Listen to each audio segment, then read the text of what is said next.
Every divorced man has a story that would make your blood run cold. The ex who cheated but wants alimony, the one who left for another man but demands half the house, the one who initiated divorce but plays victim in court.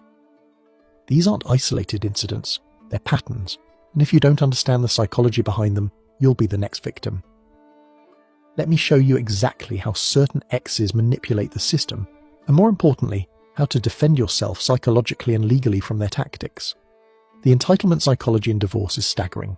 Some people genuinely believe that simply being in a relationship entitles them to half of everything, regardless of contribution. I had a client whose ex-wife never worked during their 10-year marriage, not because she couldn't, but because she didn't feel like it. He built a business from nothing, working 80-hour weeks. When they divorced, she wanted half the business. Her logic? I was there. That's it. Just existing in proximity to success meant she deserved half of it. The mindset goes like this. I gave you my time, therefore I own your achievements. They don't see the difference between being present and contributing. Sitting on the couch while you build an empire makes them, in their mind, co-builders of that empire. The entitlement is so deep they genuinely feel victimized when they don't get half of what they never helped create. Here's what's fascinating about emotional backlash after self-initiated breakups. The person who leaves often expects a hero's welcome in their new life.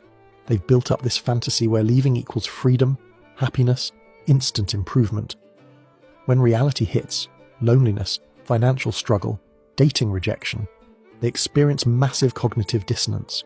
But instead of accepting they made a mistake, they blame the person they left.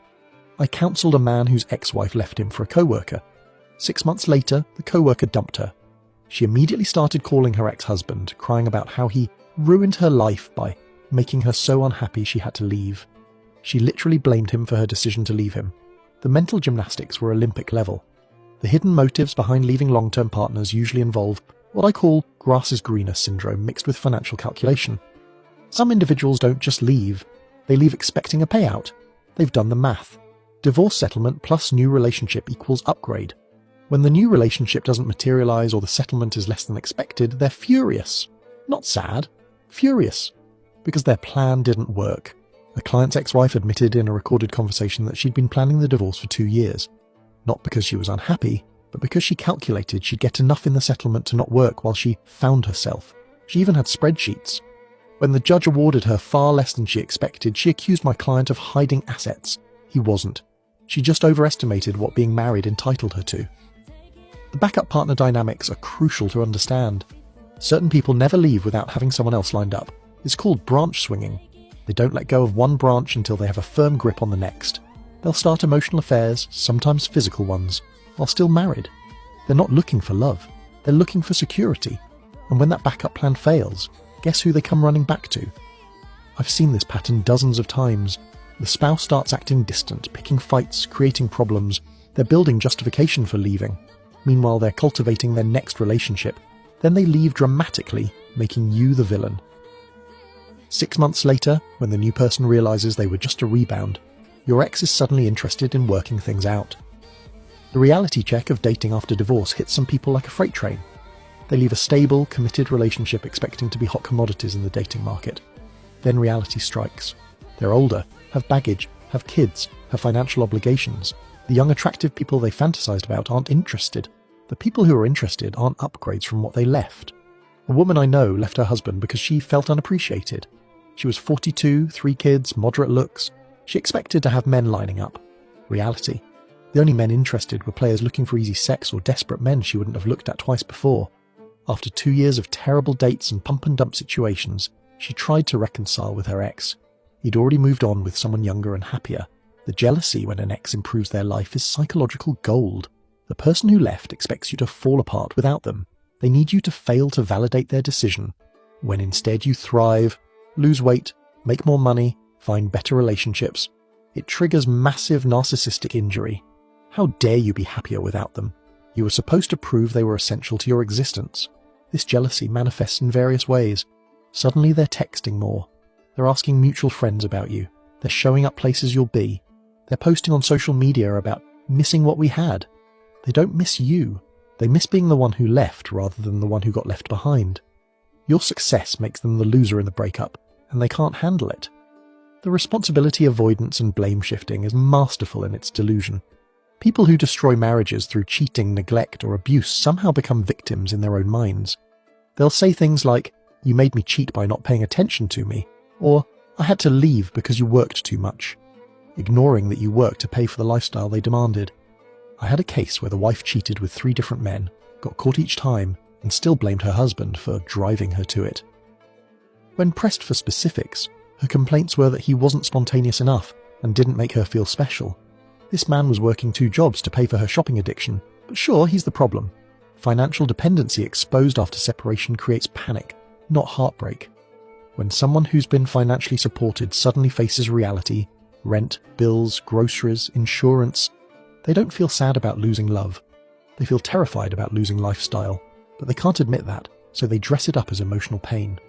Watch how quickly some exes become nostalgic when the bills come due.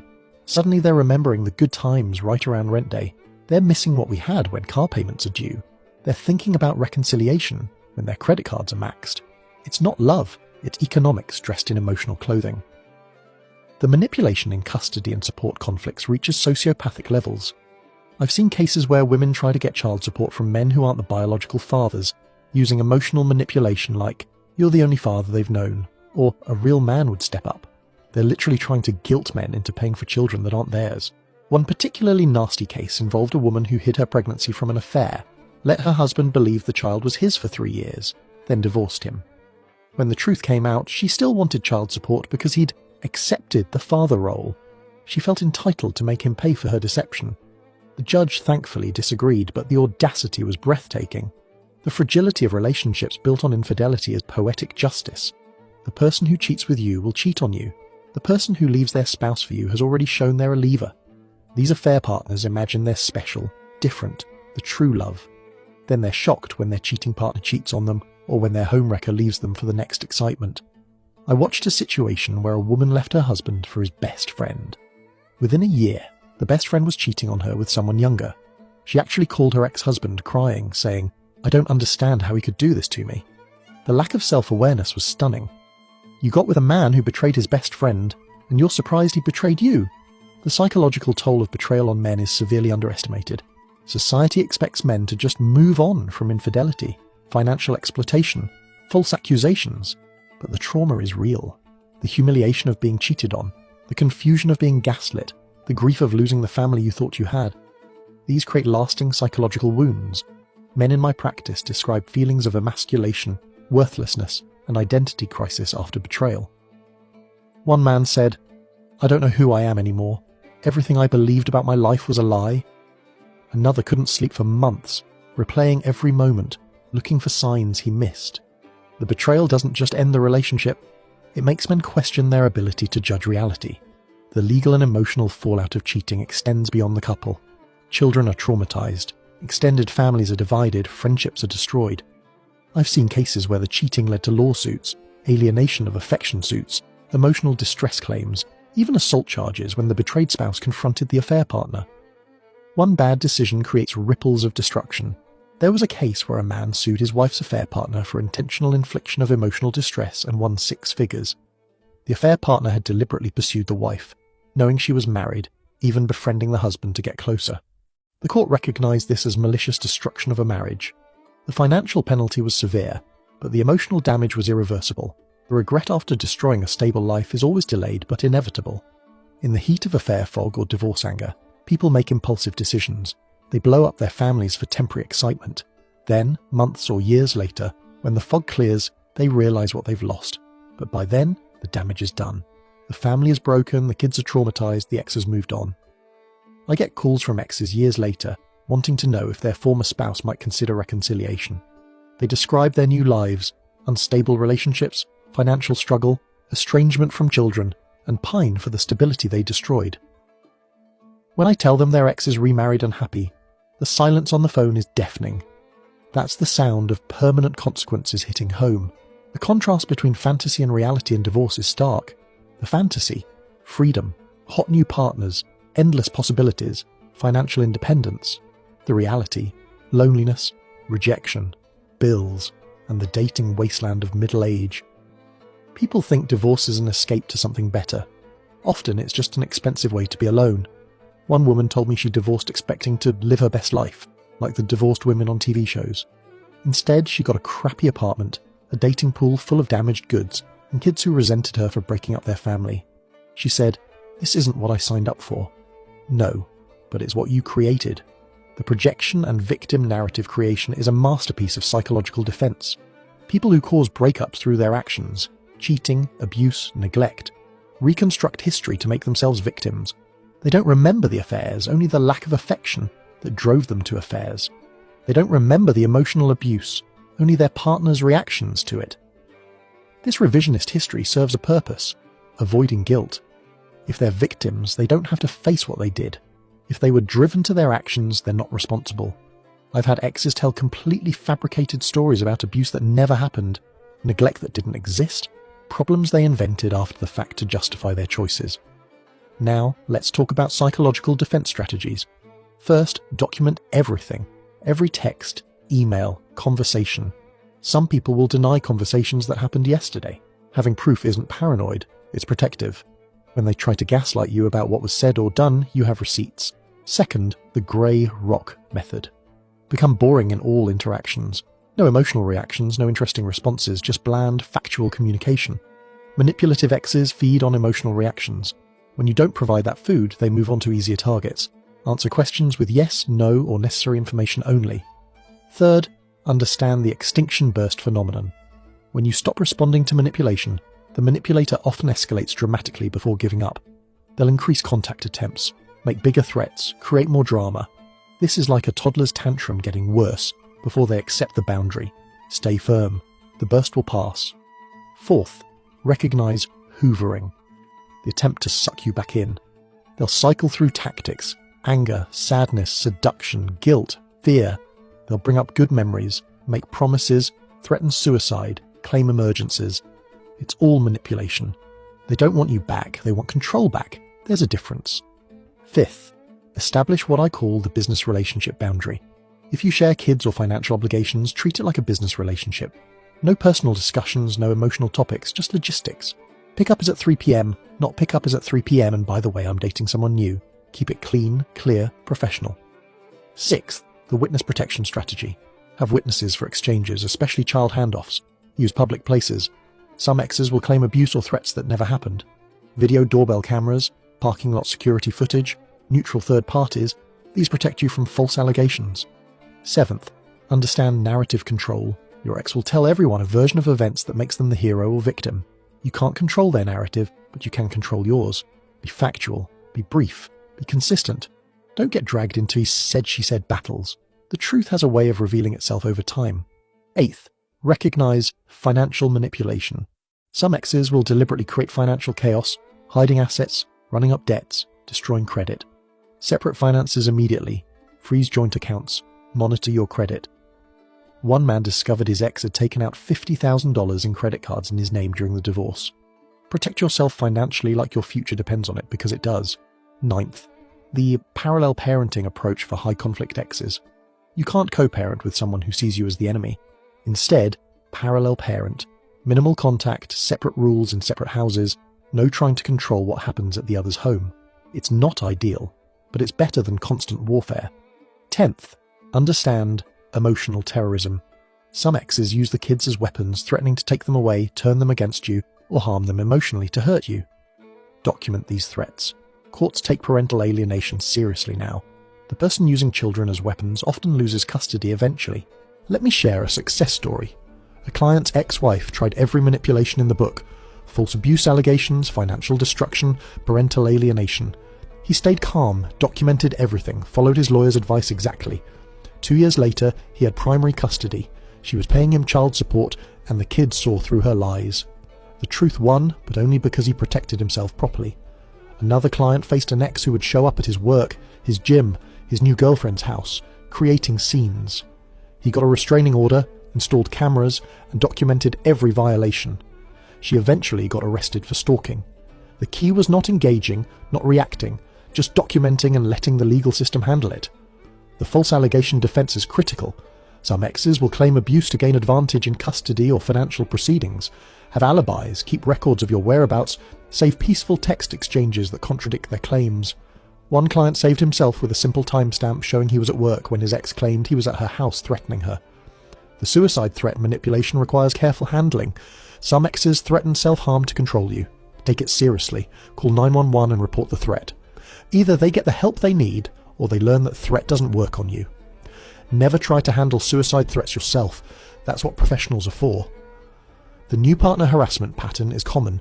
Your ex might harass your new partner, trying to drive them away. Prepare new partners for this possibility. Show them the patterns.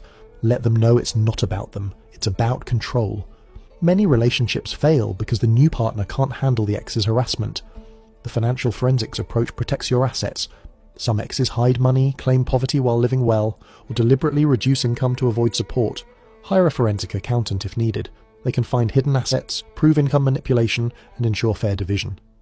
The cost is worth it. The children as messengers tactic must be stopped immediately. Never use kids to communicate with your ex. Never interrogate kids about the other parent. Never put them in the middle.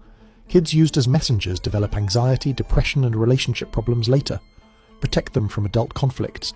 The love bombing return is a classic manipulation. After destroying the relationship, some exes return with intense affection, gifts, promises of change. They'll say they've been in therapy, found God, realised their mistakes. It's usually temporary. Real change takes years, not months. Don't fall for the performance. The emergency manipulation creates fake crises to force contact. Suddenly there are constant emergencies requiring your immediate response. The car breaks down, the kids are sick, the house has problems. Most aren't real emergencies. Respond only to genuine, documented crises. The memory manipulation gaslighting is insidious. They'll claim events happened differently or not at all. I never said that. That's not what happened. You're remembering wrong. This is why documentation is crucial. Trust your memory, but verify with evidence. The public victim performance happens on social media. They'll post about being abandoned, betrayed, abused, all fiction.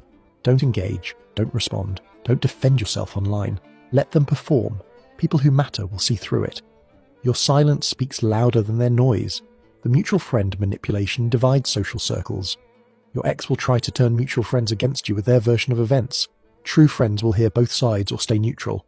Those who immediately take sides without question weren't really your friends. Let the trash take itself out. The false reconciliation trick wastes your time and energy. They'll suggest working things out, go to counselling, make efforts, all while setting you up for a bigger fall. They're gathering ammunition, not reconciling. If reconciliation happens, it needs to be with massive verification of change, not just words. The financial bleeding strategy slowly drains you. Constant court motions, false emergencies requiring money, broken agreements requiring enforcement. They're trying to exhaust you financially and emotionally into submission. Budget for this war. It's not fair, but it's reality. The reputation destruction campaign targets your work, social life, and community standing. They'll call your employer, your family, your church, spreading lies.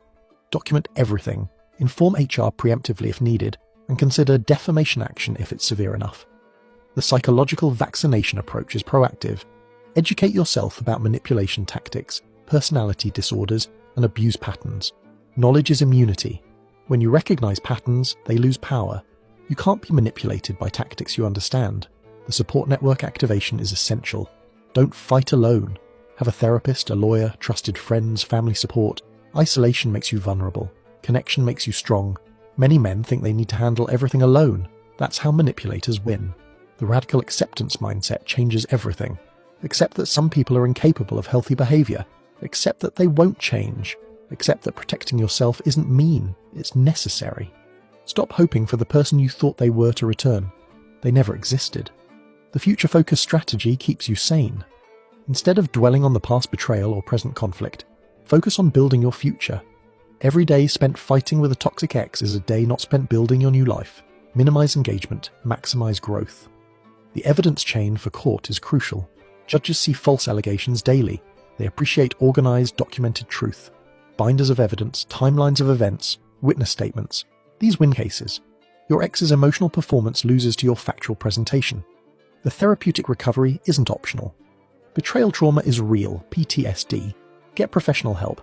Process the anger, grief, and confusion with someone qualified. Too many men think they can tough it out. You can't heal what you don't acknowledge. The Boundaries Masterclass becomes your new normal. Every boundary they cross gets a consequence. Every manipulation gets ignored. Every attack gets documented. You become unsatisfying to manipulate. They'll eventually find an easier target. The Phoenix Protocol is about rebuilding. You've been burned down to ashes by betrayal. Now rebuild yourself stronger. New habits, new goals, new boundaries, new life. The best revenge isn't revenge. It's a life so good they become irrelevant. Here's the brutal truth. Some people are emotional parasites. They attach to hosts, drain them dry, then move to the next victim. Your job isn't to fix them, understand them, or get closure from them. Your job is to protect yourself and build a life they can't destroy. The patterns I've shown you repeat because they work on unprepared men. But prepared men don't fall for manipulation. They recognize patterns, implement defenses, and protect themselves legally and emotionally. Knowledge isn't just power, it's protection. Remember this: the person who betrayed you, manipulated you, or destroyed your family has shown you who they are. Believe them. Don't hope for change. Don't wait for apologies. Don't expect accountability. Protect yourself like your life depends on it, because your quality of life absolutely does. The legal system isn't perfect, but it responds to evidence, not emotions. The prepared man who documents, stays calm, and follows legal advice usually wins. The emotional manipulator who relies on tears and lies eventually loses. Play the long game. Your mental health matters more than winning arguments with toxic exes. Your peace matters more than getting the last word. Your future matters more than re-litigating the past.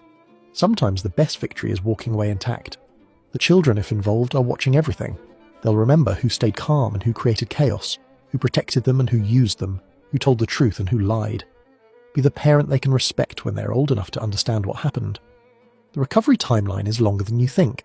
Betrayal trauma, especially with financial and custody complications, takes years to fully process. Be patient with yourself. Healing isn't linear. Some days you'll feel strong, others you'll feel broken. Both are normal. The new relationship caution is critical. Don't bring new partners into drama with your ex. Don't use them as emotional support animals. Don't make them your therapist. Get yourself healthy first, then date. Broken people attract predators or become them. The financial recovery requires strategy. Divorce is expensive. Starting over is expensive. Fighting false allegations is expensive. Budget for rebuilding. Live below your means. Save aggressively. Financial stability gives you options and power. The friendship filter shows you who's real. Crisis reveals character. The friends who stand by you through false allegations, who see through the lies, who support you without judgment, these are your people. Everyone else was just audience. The masculine frame must be rebuilt. Betrayal and manipulation can break your sense of self as a man. Rebuild it consciously. Physical fitness, meaningful work, male friendships, purposeful living. Become someone who can't be broken again. The wisdom gained from surviving a toxic ex is invaluable. You now have radar for red flags. You understand manipulation tactics. You know your worth. You've proven your strength. This knowledge protects you and can protect other men if shared. The pattern recognition saves lives. Every story I've shared, every tactic I've described, every defense I've outlined, these patterns repeat. When you see them starting, you can act before damage occurs. Prevention beats recovery every time. The support obligation ends where manipulation begins. You don't owe support to someone who destroyed your life. You don't owe kindness to someone who shows you cruelty. You don't owe understanding to someone who shows you contempt. The future relationships will be different because you're different. You know what to look for, what to avoid, what to require. You won't accept treatment you previously tolerated. You won't ignore flags you previously missed. Your standards have been forged in fire. The community of men who've survived this is growing. We share strategies, support each other, validate experiences. You're not alone in this. Thousands of men have faced similar betrayals and manipulations. We survived. You will too. The final message is this. You can't control what your ex does, but you can control how you respond. You can't make them be decent, but you can protect yourself from their indecency. You can't change the past, but you can build a better future. I want to hear your stories. What manipulation tactics have you faced? What defenses worked? What would you tell a man just starting this journey? Drop your experiences in the comments. Your story might save another man from falling into the same traps. Remember, brothers, preparation beats desperation, documentation beats allegation, and truth beats manipulation, but only if you're playing the long game with the right strategies. Protect yourselves, stay strong, and never forget, the best revenge is a life well lived, far away from anyone who tried to destroy you.